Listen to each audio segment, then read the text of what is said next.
देखिए, मैं जो समझ रहा हूँ राजीव जी, वो बीजेपी को और मोदी जी को अलग अलग करके देखना चाहता हूँ। जी।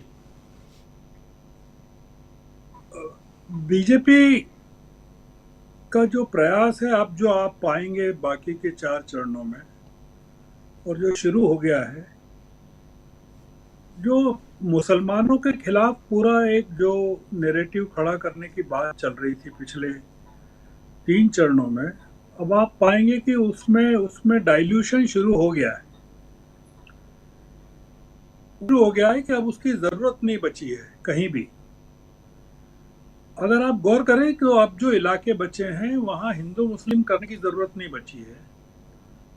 और आप जो पीएम का बयान है, जो वो कह रहे हैं कि मुसलमान बदल रहे हैं, भारत के मुसलमानों को भी बदलना चाहिए, या राजनाथ सिंह जो कह रहे हैं, आप इसमें समझने की कोशिश करिए, या मैं समझने की कोशिश कर रहा हूं जी। अपने लिए।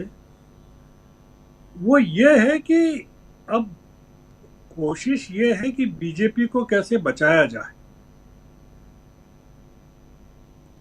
नरेंद्र मोदी जी कमजोर होते हैं तो वो होने दिया जाए, पर उनको मजबूत करने के प्रयासों में बीजेपी को कमजोर नहीं होने दिया जाए। ये जो आपने जो कहा योगी जी को लेकर जो बात चली है, रविकांत जी ने भी कहा और लोगों ने भी कहा, मेरा ऐसा मानना है कि योगी जी अब कोई ऐसा काम नहीं करेंगे कि बीजेपी कमजोर हो, या राजनाथ सिंह कोई ऐसा काम नहीं करेंगे। ये सारी की सारी कोशिशें ये है कि कैसे बीजेपी को इंटैक्ट रखा जाए आने वाले समय के लिए। हमको एक चीज मानकर चलना चाहिए कि मैं तो कम से कम मान रहा हूं कि बीजेपी एक सबसे बड़ी पार्टी के रूप में उभरेगी।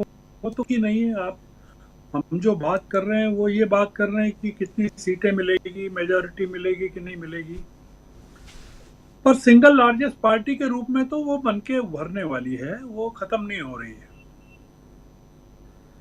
इन लोगों की जो चिंता अब है, जो बीजेपी में लोग हैं, आरएसएस में लोग हैं, कि 3 चरणों में जितना बीजेपी को धक्का पहुंच गया वो ठीक है, अब नहीं पहुंचना चाहिए।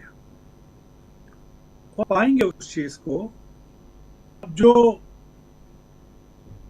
पूरा का पूरा इलाका बचा है मध्य प्रदेश, ये मध्य प्रदेश में तो 8 सीटें सिर्फ, पूरा पूरा एलपी का और संघ का है जो अभी आए हैं। और आश्चर्य नहीं होना चाहिए कि उसमें 8 में से 8 सीटें बीजेपी को मिल जाए, जो चौथे फेज की है।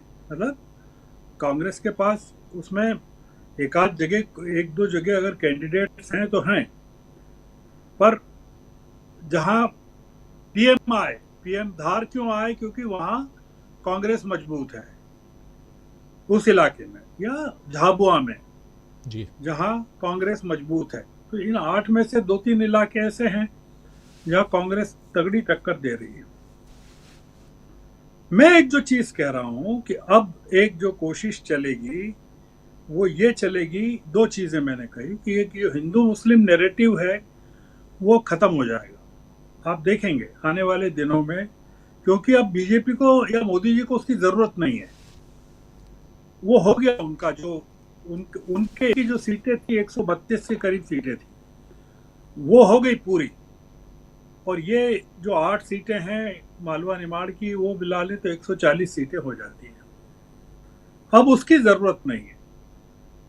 अब बीजेपी को कैसे बचा के रखना है और मजबूत करके रखना है, ये एक कोशिश चलेगी। जो बड़ी खबर है वो ये, बड़ी घटना जो ये, कि जो एनडीएस के अलाइज हैं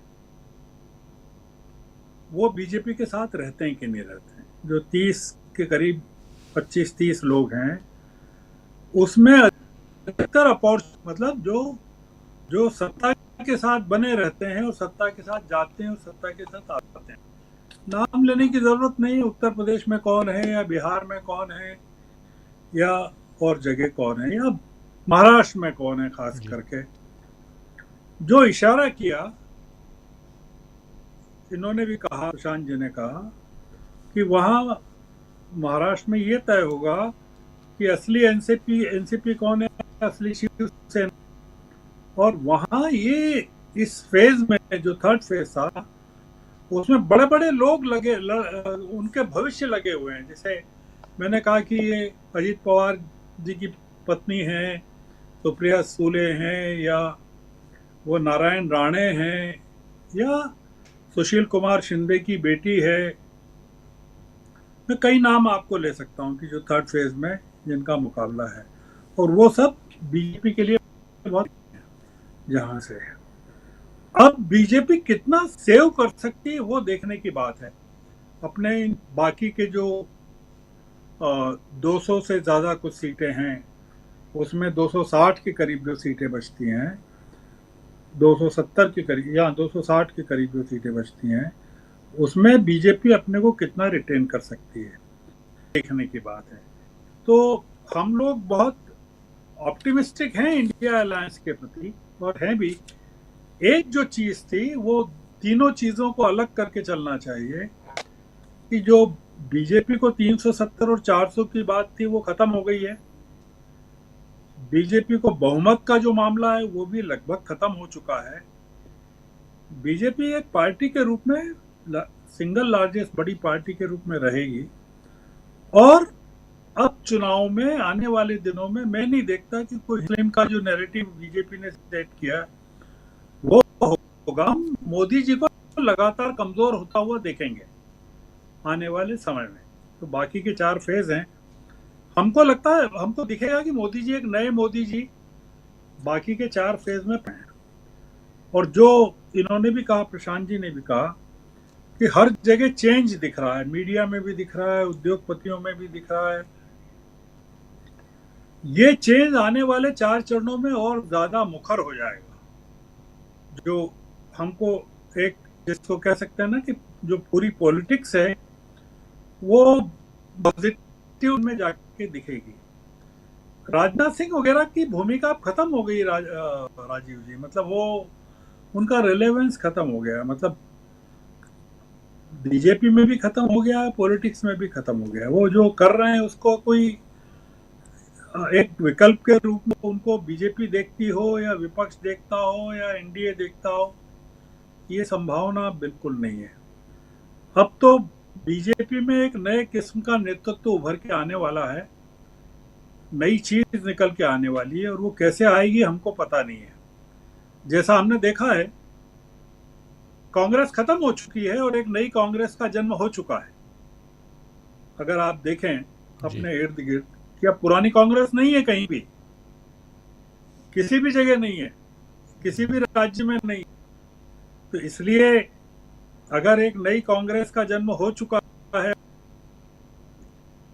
तो आप ये मान के चलिए कि इस चुनाव के बाद एक नई बीजेपी भी जन्म लेने वाली है, और एक पॉलिटिकल पोलराइजेशन एक अलग किस्म का भारत की राजनीति में बनने वाला है, जिसमें एक नया एनडीए और नया इंडिया अलायंस आपको दिखेगा 4 जून के बाद में। जी जी जी बिल्कुल, 4 जून के बाद बहुत कुछ दिखाई देगा, लेकिन उससे पहले अभी 4 फेज का मतदान है, और इन 4 फेजेस के मतदान जो हैं वो बहुत इंपॉर्टेंट